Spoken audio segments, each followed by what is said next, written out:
Hey, how's it going everyone? Welcome to another ARC bonus video, and today we're going to be talking about what are, in my opinion, the top 10 creatures for the center. Now, in my personal opinion, these creatures will make life on the center easier for you. They're not going to just be wasted tames. They all have their unique abilities. They'll from protecting you to gathering various resources. They are all pretty useful. And if you're wondering, no, the Pyromane that's on my shoulder is not on this list. It is just on this list in case we have a heat wave. So that is the only reason that Pyromane is on my shoulder. The Pyromane is not on this list, but if it were included in the base game, absolutely would be on this list. But no, it is not on this list. So with that being said, let's go ahead and talk about the first creature, which is actually right in front of me, the Parasaur. Now, the Parasaur, it's very basic. It's probably the first creature you're going to tame on the center if you are not coming from another map. If you're starting the center fresh, brand new, you're looking for your first mount to ride, Parasaur is probably going to be the way you are going to want to go because it can detect danger. That's what this one is doing right now. She's picking up some sort of danger around us, and she's letting us know all about it. And she's not going to stop doing that until that danger has either left the perimeter that she's in or until it is dead. She's just going to keep doing that. Now, she also does that whenever you're hatching an egg. When an egg hatches or a creature is birthed, and you don't claim it, she's going to do that. And if you have any of your tames set on attack my target or aggressive, usually it's aggressive, not attack my target, they will respond to that by going up to that baby and trying to kill it. And by the time you put them on passive, it's too late. The baby will be dead. So definitely make sure all of your creatures are on passive whenever you're breeding anywhere near a Parasaur. That's one of the cons, but the pros are they gather a good amount of berries. They're fair at thatch gathering. They don't gather a lot of wood, and they don't gather any fiber, which is kind of disappointing, but they will help you out when you're gathering berries at the beginning of the game. And again, this turret mode, this is also very helpful. They also have a scare bellow when you're mounted on them that you can use. I believe, let's see, the right click will emit that sonar. Has a short cooldown, about 5 to 8 seconds. And then it has this bellow, which has a much longer cooldown because its voice is now hoarse, because what that does is it temporarily scares anything that is in front of you. It works on usually smaller creatures though, so dillos, compies, pegos, raptors, so basically just smaller stuff. So if you're being attacked by a Rex or something, it's not going to be helpful for that. But for the smaller stuff, it can be pretty helpful. So with this being said, let's go ahead and move on to our next creature on the list. Okay, so if you've been watching my channel for a while, you know I'm a sucker for a good Megalania. Now the Megalania, they don't have too much of a purpose on here. Only that if you don't have access to a flyer, or if for some reason the server you're on doesn't allow flyers, They are they can easily, let me put this in there, outcompete a Thylacoleo like Pepper Ridge here because of their climbing ability. That is the main reason they are on this list, is their ability to climb upside down, up and down, in and out, all around. That is the reason they are on this list. They are the second best thing to a rock drake. And they can even climb structures. Well, certain structures, they can't climb that. But they are just phenomenal climbers. And they do outcompete the Thylacoleo on the center, in my personal opinion. I do think they are a little bit better than the Thyla. The Thyla has the advantage, though, when it comes to tankiness. The Megalania is not a tanky creature unless you really level it up. Because, look, 7,919 experience points, and we've only got her up to 8,600 health. She has 276 melee. And Megalania, they do not hit for crap. They are not made for combat. They are made just to get you up into those really high up places. If you don't have access to a flyer. But Megalania, you don't get access to them until about the point of the game where you're ready for a Rex, which is kind of end game. So... or not end game, but late game. So that's the one downside of Megalania. You don't get them into the late game, which by then you should have a flyer. So, but like I said, if the server you're on doesn't allow for flyers, they are a great substitute because they can climb things that Thylacoleo may not be able to. And fall damage wise, they can take quite a bit. It has to be a big fall for them to take any damage.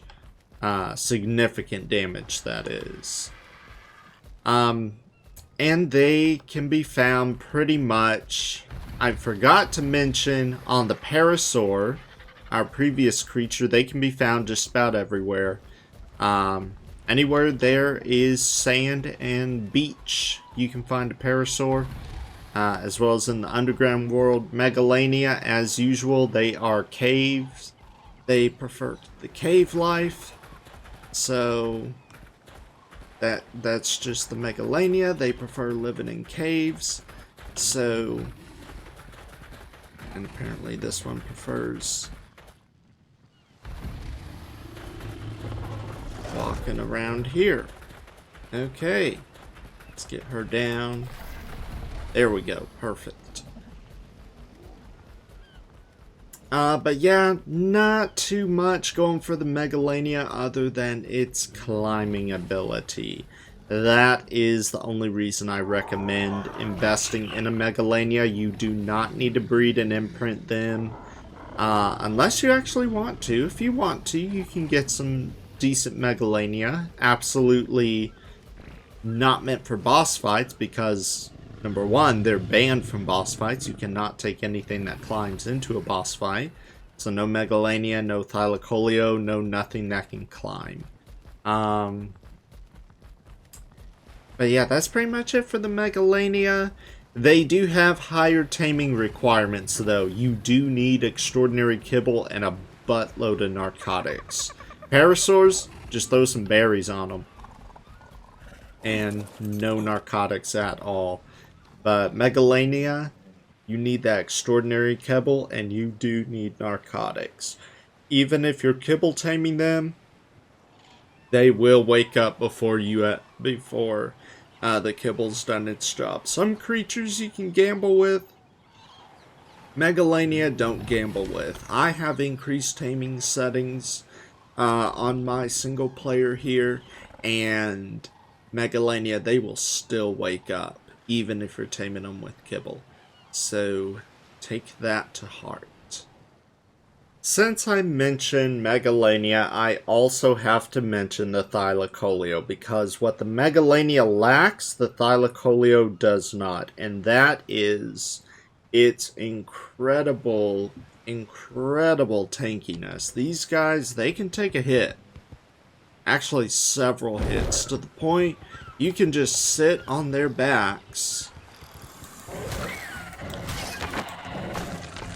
and tame things up, sitting on their back. You can just sit on the back of a Rex. Plus, they can dish out a ton of damage. They don't have the climbing abilities, or at least the ones that are as impressive as a Megalania, because look, right here. Megalania would have no trouble with this. Thyla does. So, that is the one downside with the Thyla. Everything else, though, what they lack in superb climbing ability, they more than make up for in hit points and melee damage. Pepper Ridge here is imprinted, and look at that, 80,000 hit points, over 10k health, 649 melee damage. That's a pretty tanky Thyla. Pepper Ridge is the best Thyla I've had in quite a while. If you've been watching my channel, a couple years ago, I got this really good Thyla that I named Mahogany, that unfortunately my files in ASA got corrupted, and we lost Mahogany because of that. Pepper Ridge is a close second to Mahogany, so yeah, I really like Pepper Ridge. Thylas, again, I think the reason I like Thylas is they're able to climb a little, but they are just so tanky as well. That's the reason I'm really all about getting a Thyla as quickly as you can. Now, they are a mid-game tame. Level 51, I believe, is when you can get their saddle. They're also a knockout tame. If you're not taming them with kibble, you may need some narcotics. You may need a plate safe with narcotics.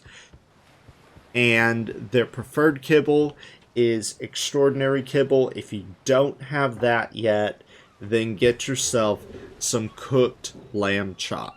Find yourself an ovis, kill the ovis, and cook up as much lamb chop as you can. However, if you tame it with cooked lamb chop, its taming effectiveness is going to plummet. It's going to be absolutely not a good Thyla, unfortunately. You can hope for the best, but you'll probably not end up with the best.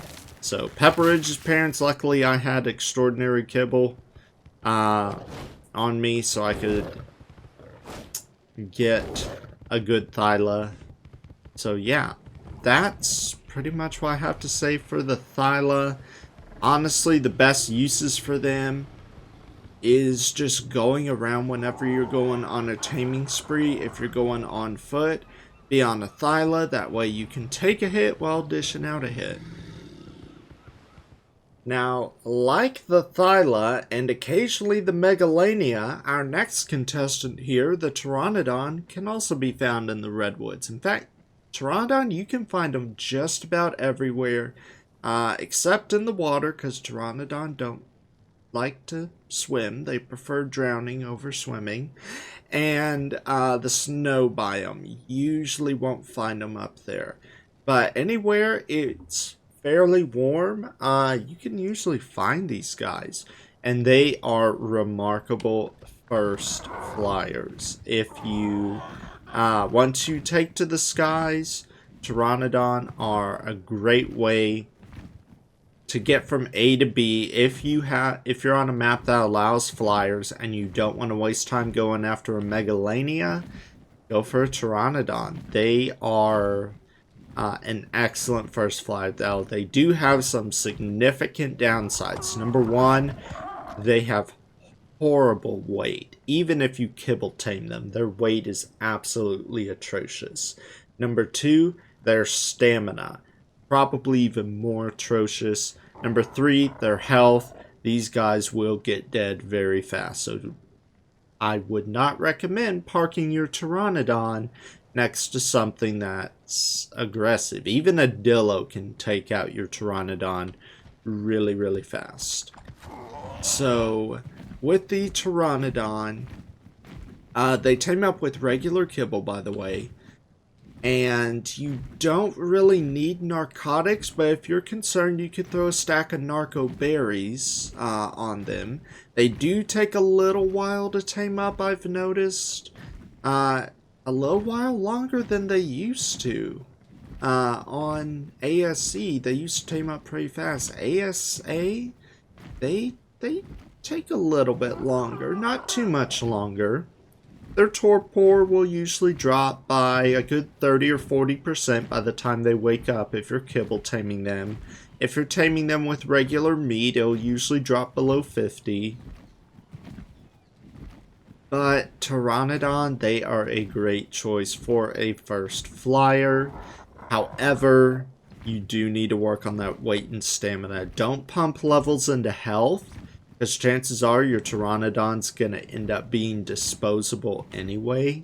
So I would not put any levels into health. I would work on that stamina and weight, especially the weight. If you have a high weight and you're carrying a bunch of stuff, you'll notice my hotbar, I just have food, 1 parachute, a spyglass, and a stack of mejoberries in case for some weird reason a pego sneaks up on me and manages to steal something out of me. It'll steal the berries. Even with that, our Pteranodon only has 416 weight. This is a level 251 Pteranodon, by the way. I spent some time having this guy go out and just kill a bunch of Ichthyornis to get up here, and I mean a bunch of Ichthyornis to get him to this level. And occasionally we went down, killed some raptors, which almost killed us. But yeah, they are not tanky, but they are a great way to get started in the sky. So yeah, Pteranodon, they're really good. You can find them just about anywhere. They take regular kibble if you're looking for a kibble tame. If not, I recommend trying for that prime meat. Hello, Triceratops. That's new. Haven't had a trike in here. But yeah, go for kibble. If not, prime meat. I wouldn't waste mutton on these guys because they usually end up with terrible stats anyway. If you don't, unless you're looking for a really good Pteranodon, I have plenty of kibble to spare, so I decided to throw kibble on this guy anyway. And he turned out fairly well. Okay, these dudes, the Yutyrannus, we've taken a major step up, but I have to highlight the Yutyrannus because they are so useful, mainly in the boss fights, but they have a second, even more important use, is that they are your source of extraordinary kibble on the center. If you don't want to have to do that whole golden Hesperornis egg nightmare thing, get yourself some Yutyrannus.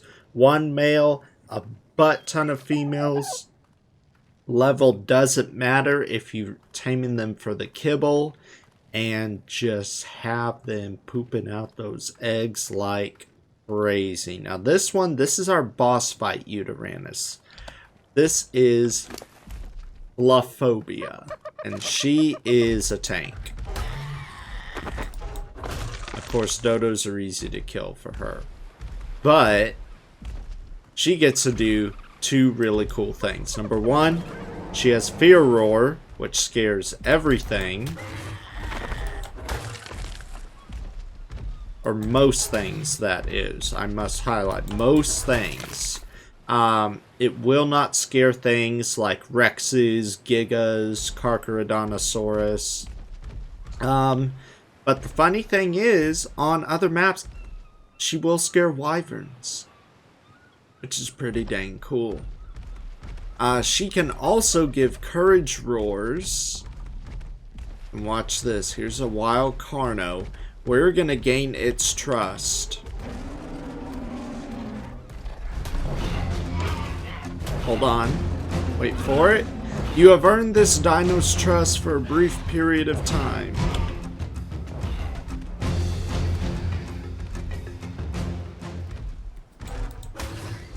I'm gonna eat the baby.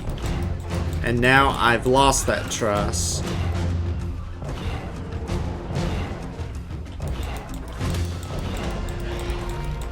Because I attacked the baby. But you can shortly, briefly earn the trust of Carnos, and only Carnos. Okay, why am I unable to hit you?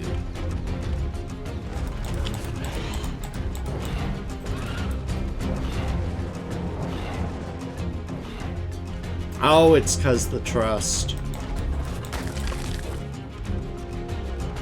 Because of the trust.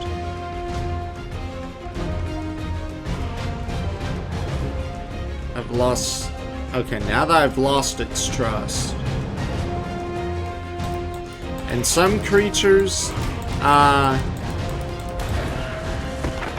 need multiple fear roars before they finally will run away. Let's give you some health. And now you have just a bunch of stuff to eat. Go crazy on all that meat.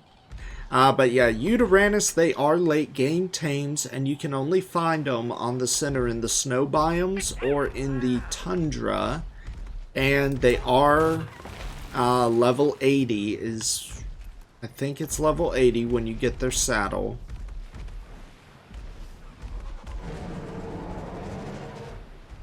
Goodbye, Ichthyornis.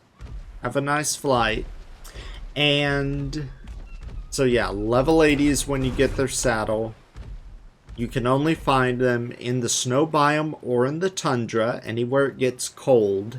And usually if you find a pack of Carnos, chances are there's a Uteranus around, because a Uteranus always has a pack of Carnos as its buddy. So if you're taming a Uteranus, you need to kill the Carnos first. Taming them with a Thylacoleo is easy, but if you have access to a Rhiniothatha, you can just pick them up and drop them in a taming pen. It's that easy too. Plus, Rhiniothatha are immune to their Fear Roar, so that is also very, very helpful. So the next creature, or should I say creatures, honestly depends on what you prefer in Ark. Do you prefer a nice, ferocious Giga, or do you prefer a nice, ferocious Carcharodontosaurus? They're basically the exact same thing, except Carcharodontosaurus has some special abilities that the Giga does not. That's basically the only difference these two have. That's basically it. But they both have crap for stamina. They have pretty dang good health. They dish out a ton of damage. And they both can gather quite a bit of meat. So honestly, it depends on what you're looking for. Do you want a Giga? Do you want a Carcharodontosaurus? Now, why am I recommending these two late game creatures? Because you need to be level 96 to even get their saddles.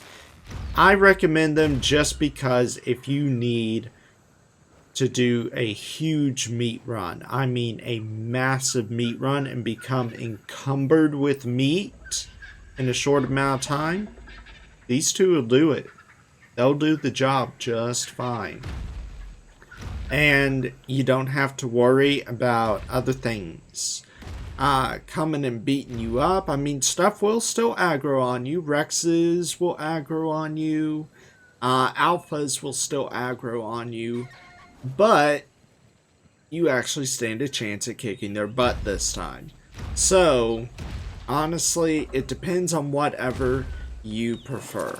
I personally prefer Gigas because they are easier to tame. They are just a straightforward knockout tame. Ouch. They are just a straightforward knockout tame, whereas the Carcharodontosaurus, you have to play a mini game. and I'm not a fan of the minigame taming techniques. That's just me. That's just me personally. But the Carcharodontosaurus gets an insane speed boost once it gets its bloodlust going, whereas the Giga does not. The Giga, unfortunately, does not get a speed boost, and it does not do special attacks. Kind of unfortunate, but... So, ooh, a map. I will take that. Unfortunate, but, you know, it is what it is. So, I personally... Is that an Alpha Raptor? That is an Alpha Raptor.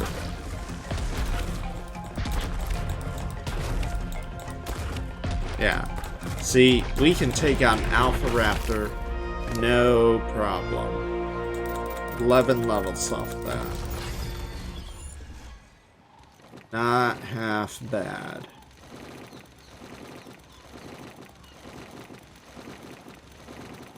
Way too much prime meat. Yeah. Yeah.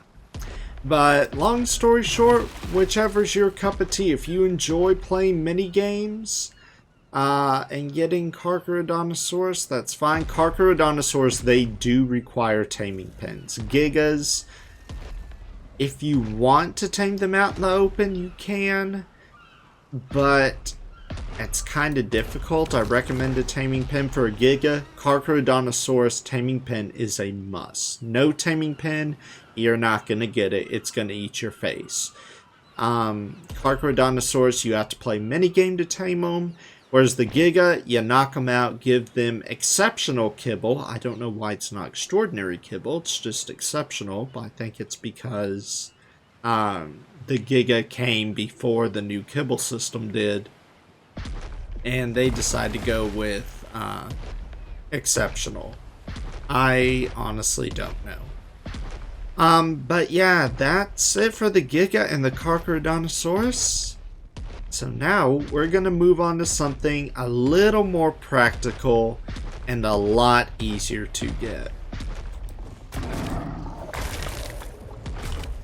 Finally, I hate ichthyornis. Hey, piranha, don't bite my butt.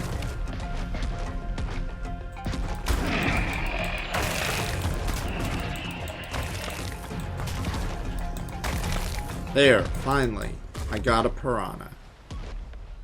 There we go.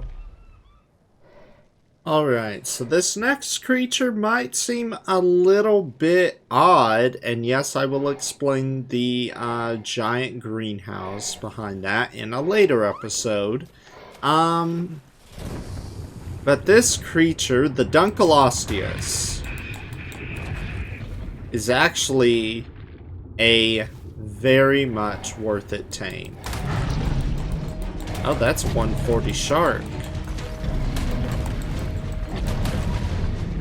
Because you saw what it just harvested.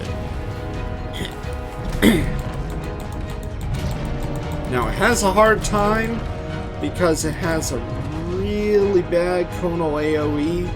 That's the main downside. That's the main flaw with these guys.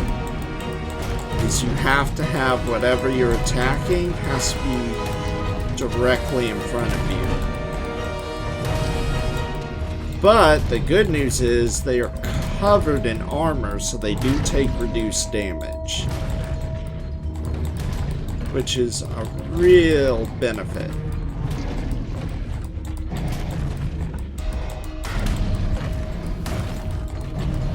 But you saw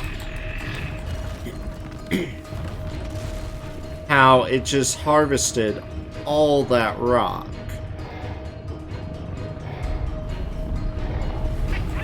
Now, if you take these guys into the deep ocean with you, they will get so much metal. Because there are metal nodes in the deep ocean, and they produce And you will get so much metal out of them. It is not even a joke. And that is an alpha. We are no going to be able to take on alpha. But look at that stone. 50% weight reduction on the stone. 50% weight reduction on that metal. Absolute beast. They can take out just about anything if you give them the proper motivation. And by proper motivation, I mean, well, proper motivation. Give me that metal. We're going to drop all that stone. We're actually going to cryo you and put you away. Now, donkeys, you can find them just about anywhere off of... Here, let me show you. Actually, let me go to the map. Anywhere along this area right here. Anywhere you find pleasies, you'll find donkeys. So, yeah, they're honestly not that hard to find. They have a ton of torpor, and they do take reduced damage, so you're going to go through a lot of trank arrows. They take superior kibble. You don't really need to worry too much about narcotics, even though their torpor does go down. Depending on taming rates, I would have a stack of narcotics ready to go. And, yeah, like I said, they're knockout tames, superior kibble, have some narcotics on standby just in case. If you're not taming with kibble, you're definitely going to need narcotics. If you're taming with kibble, probably not. But I will say that these guys, they are social. So when you smack one, all of them are going to come after you. And they hit like trucks. So make sure when you're taming a Dunkleosteus, separate the one you want to tame from all the others. So kill all the ones you don't want, and then start taming the one you do want. Or gain its aggro and draw it away from all the other Dunkleosteus. However you do it, however you do it, you need to separate your target donkey from the other donkeys. I'm just saying. Because otherwise, you're in for a whirl of pain. Because these guys... They are absolute beast. But they are the Yankees of the sea when it comes to harvesting metal. So I highly recommend these guys. Unfortunately, they are vulnerable to shock attacks. They are vulnerable to Tuso attacks. But I just thoroughly recommend you breed and imprint them. An imprinted one is your best shot. Get that health up, get that weight up, get that melee damage up, and yeah, you should be good to go. They are very slow swimmers though, so you're not going to be able to outpace something like a Pleasy. You're going to have to get up above a Pleasy's threshold. But yeah, that's pretty much it for the donkey. So let's move on to our next contestant, which is a little more practical. The donkey's more practical than the Giga and Carcharodontosaurus. Plus, it gives you a good excuse to go in the water. If you've ever wanted a super cool woolly mammoth, well, guess what? You now have a reason to get a super cool woolly mammoth. They are absolutely phenomenal at gathering berries, gathering wood with their spacebar attack, which is their stomp attack. They get incredible weight reduction. Unfortunately, nothing on the berries, but they do get weight reduction on the wood. I forgot to see, do they get on thatch? No, just on the wood, so it's just on the wood that they get the weight reduction. Unfortunately, they can't harvest any rocks or anything like that. But if you want more thatch than wood, these guys, you have the option to decide what you want more of. Do you want more thatch or do you want more wood? So this girl here, we want more thatch. Okay. Well, it's hard to see, but we got 30 wood out of that tree, 198 thatch. Now we want more wood. 272 wood, 37 thatch. That is a really cool trade-off that you get to decide whether or not you want more wood or more thatch. Plus, they are amazing berry gatherers. Unfortunately, they don't have that weight reduction you might be looking for, but hey, at least they can gather the berries and in very large quantities. So if you're in need of a bunch of berries, mammoths are the TAMES you're looking for. You can find them anywhere in the tundras or on any of the snow-capped mountains. A good place to find them is actually where the tundra borders the swamp. You can find quite a few there. You'll also find woolly rhinos and dire wolves around there.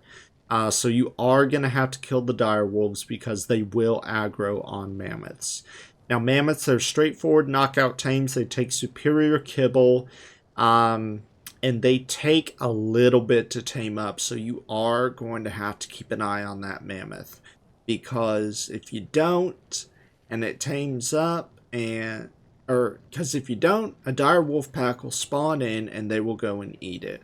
Unfortunately, you'll find that out the hard way if you don't take my advice. I'm just saying, it happens. But yeah, mammoths, absolutely amazing. I thoroughly recommend them. In my opinion, they are some of the best gatherers in the game. They are amazing at gathering berries, wood, and thatch.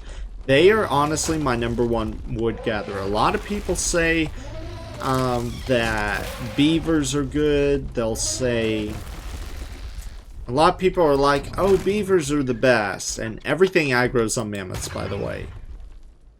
So just be aware. Everything will aggro on a mammoth. Why mammoths are hated so much, I have no idea.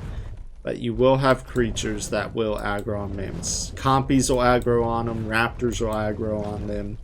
It's very sad, but true.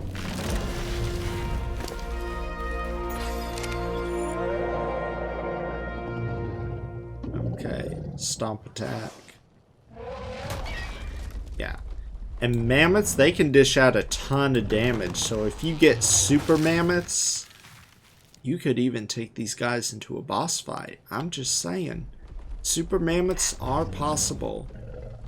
They are absolutely possible.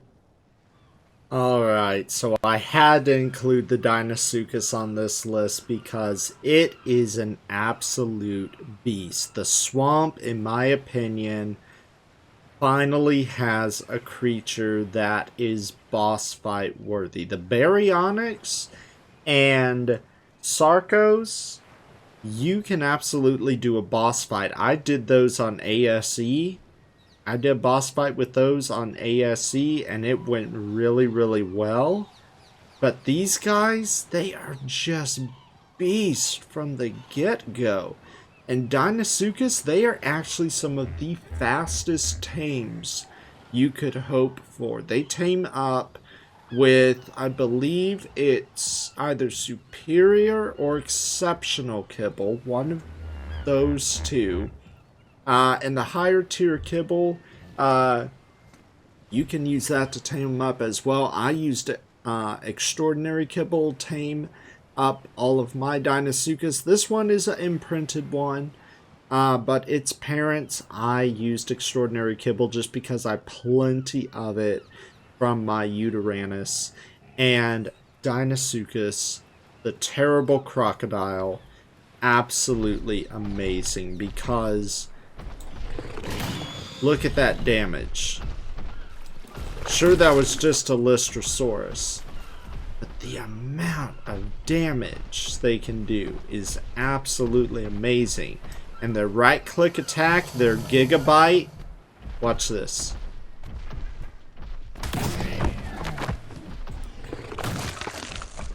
Look at that. Now the Gigabyte does have a cooldown, but that's just absolutely amazing. And they are passive tames, as I said earlier. You just have to wait until they naturally do a Gigabyte.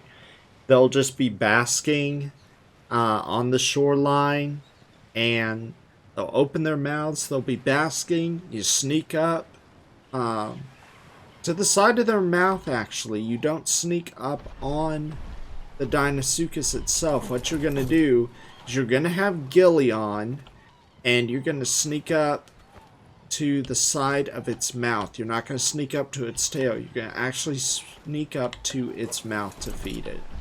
And they tame up really, really fast. So, and it could just be from what I experienced. Okay, turtles take reduced damage, so, and it's mate boosted, so that's why the Gigabyte didn't work. But I've taken these guys into boss fights. I actually killed the Broodmother, Gamma and Beta Broodmother, with these guys. It's really, really cool what you can do with these guys. They are just so strong, so powerful, absolutely. I mean, you don't need a T-Rex anymore for boss fights anymore. You don't need a Rex army anymore. You might need one or two Rexes, but ultimately the Deinosuchus, in my opinion, it's one of the best boss fighters, carnivore-wise. But there is one last creature on this list that I think has so much utility to it, not only here on the center, but on all other maps that spawns on, that you absolutely need it. You just have to have it. And if you don't have that creature, if you don't have this final tame, you don't know what you're missing out on, because it is just a beast. It looks very, at times it's very peaceful, but at other times it is just a beast, just a phenomenal beast. You can do so much with this creature. And this creature is, drum roll please, and in this player's personal opinion, one of the most important and critical creatures to survival on the center is going to surprise you a bit. The Megatherium.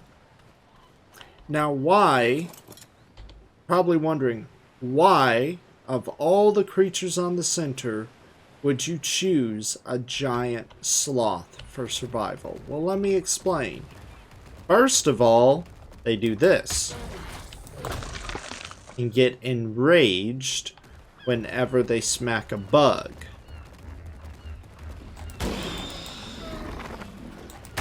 And they do more damage than you could imagine.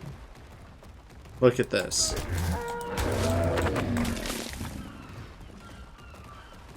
Now that enragement buff, they will shred anything. Anything and everything. They will absolutely shred it when they are enraged like this. Now in the wild, when they have that orange powdery glow of enragement, you want to stay away because they will aggro on you. They are absolute beasts when they are enraged.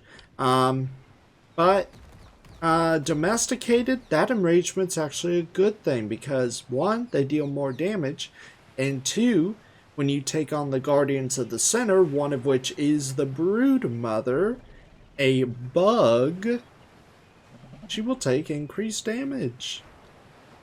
So these guys, by far, are some of the best boss fight creatures on the island. Now, they are not only amazing boss fight creatures, they are amazing all around utility creatures.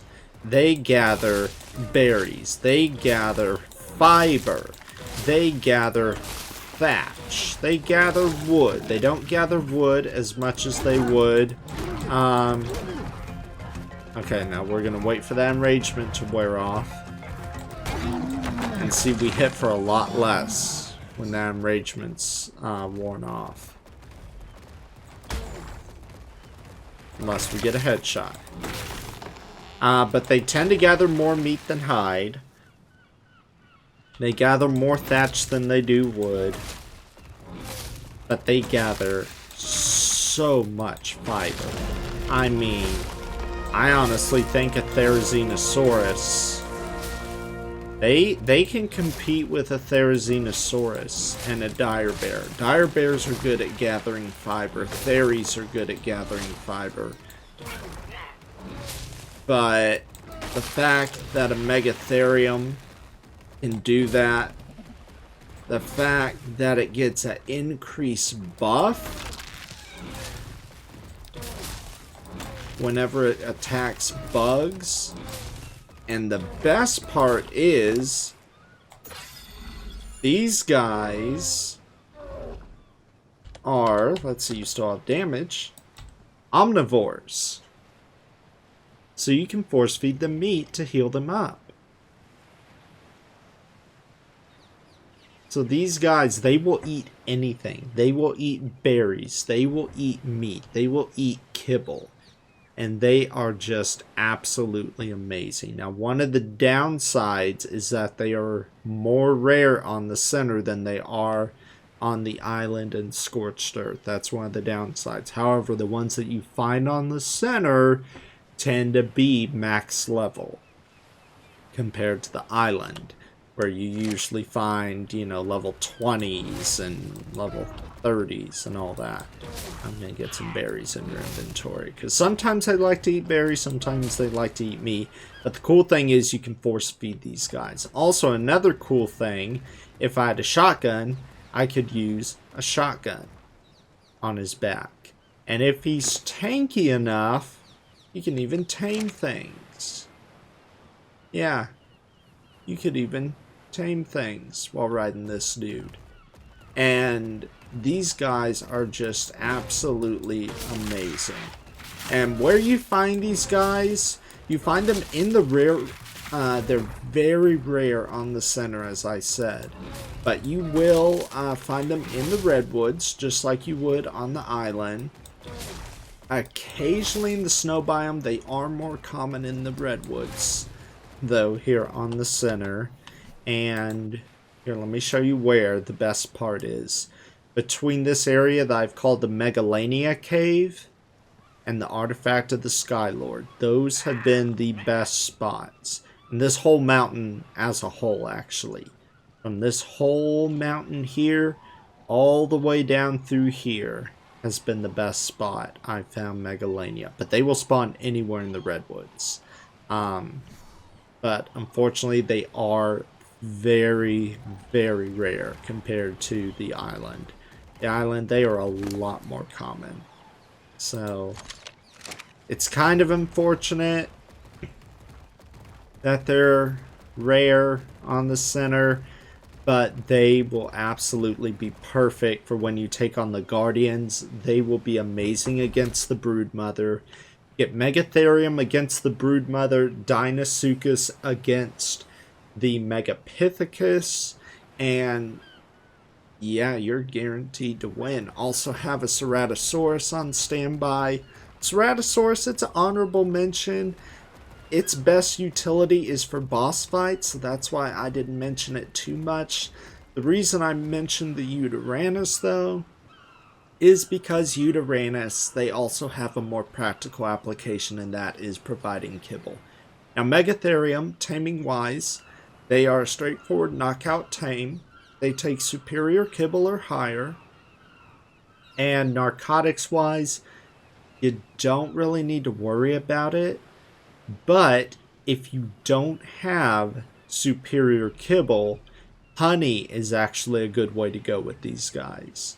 You could tame them, or not honey. What am I doing? I'm thinking of dire bears, not honey. Mutton. Mutton is the way to go on these guys. You can use berries. You can use regular raw meat. I would honestly go with mutton for these guys. But yeah, they are absolutely amazing. Giant sloths. They are beasts. They are tanky. You can use them in a boss fight. You can use them outside of a boss fight. You can do all sorts of stuff with them.